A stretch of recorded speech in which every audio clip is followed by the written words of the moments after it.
राम राम, राधे राधे, जय हिंद, जय भारत। मैं आप सभी का स्वागत करती हूँ अपने YouTube channel study with मोनामिस।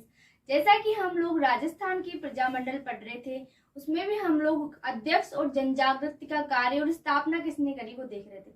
Mewar Prajamandal तक हम लोगों ने इसके अध्यक्ष, जनजागृति का कार्य, इसकी स्थापना कब हुई, ये सब देख लिया था। आज हम आगे स्टार्ट करेंगे 1939 से, क्योंकि 1938 तक हमने देखा था 5 प्रजामंडल। कौन सा? मेवाड़, शाहपुरा, अलवर, भरतपुर और करौली। अब स्टार्ट करते हैं आगे। 1939 में कितने प्रजामंडल? 3 प्रजामंडल। 3 प्रजामंडल में हमने देखा था KKS। के मतलब कोटा, एक के का मतलब देखा था हमने कोटा। जनजागृति का कार्य, स्थापना और अध्यक्ष तीनों एक ही व्यक्ति ने किया था, न्यूनराम शर्मा ने। चलो, याद करने की दिक्कत ही खत्म हुई। जहां 3 नाम याद करने पड़ रहे थे वहां एक नाम से ही काम चल जाएगा। नेक्स्ट है सेकंड, दूसरा के हमने देखा था किशनगढ़ प्रजामंडल।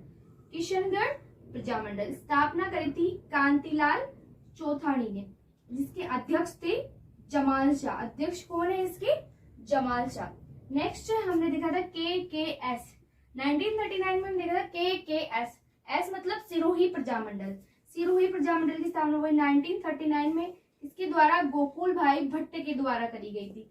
मैंने आपको एकीकरण जब बताया था उसमें भी बताया था कि सिरोही प्रजामंडल की स्थापना कब करी गई।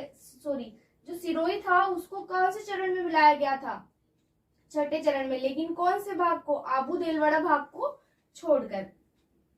नेक्स्ट है फिर इधर आओ 1942। 40 में नहीं था, 41 में नहीं था, फिर आया था डायरेक्ट 1942 में। 1942 में आया था कुशलगढ़ प्रजामंडल। कुशलगढ़ प्रजामंडल में सब कुशल मंगल। तो जनजागृति का कार्य पन्नालाल त्रिवेदी ने किया था। स्थापना और अध्यक्षता दोनों एक ही व्यक्ति ने किया था, भंवरलाल निगम ने। किसने किया था? भंवरलाल निगम ने। 1943, 1945। अब देखो 1943 में अपन पढ़ते, लेकिन अपन को 19 अगर दोनों ऑप्शन में आ जाए तो 1945 को प्रायोरिटी देनी है। किसमें? बांसवाड़ा प्रजामंडल में। इसकी स्थापना करी थी भूपेंद्र नाथ त्रिवेदी ने। किसने करी थी? भूपेंद्र नाथ त्रिवेदी ने। जिसके अध्यक्ष थे विनोद चंद्र। किसको बनाया गया था? विनोद चंद्र को इसके अध्यक्ष बनाया गया था। फिर आ जाता है 1944। 1944 में डूंगरपुर प्रजामंडल। कौन सा? डूंगरपुर प्रजामंडल। जनचेतना का कार्य, स्थापना और अध्यक्ष तीनों एक ही व्यक्ति ने किया था, भोगीलाल पांड्या। किसने किया था? भोगीलाल पांड्या।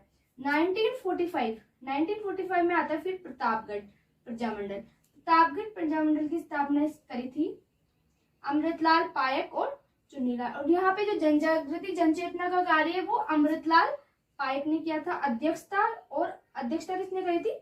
अमृतलाल पायक। और जनजागृति का कार्य भी इन्होंने ही किया था। जनजागृति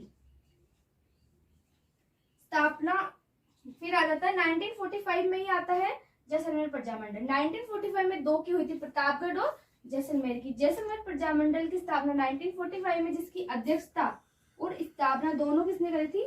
मीठेलाल व्यास जी के द्वारा करी गई थी। नेक्स्ट 1946 झालावाड़ प्रजामंडल।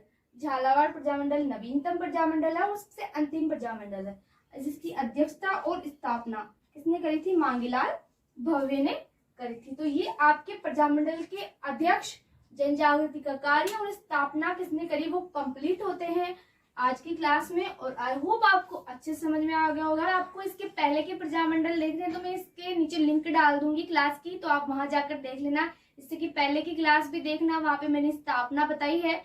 तो ये आपके प्रजामंडल के अध्यक्ष, जनजागृति का कार्य और स्थापना कब करी गई वो कंप्लीट होते हैं। आई होप आपको अच्छे से समझ में आया होगा। जय हिंद, जय Bharat. Thank you for watching this video.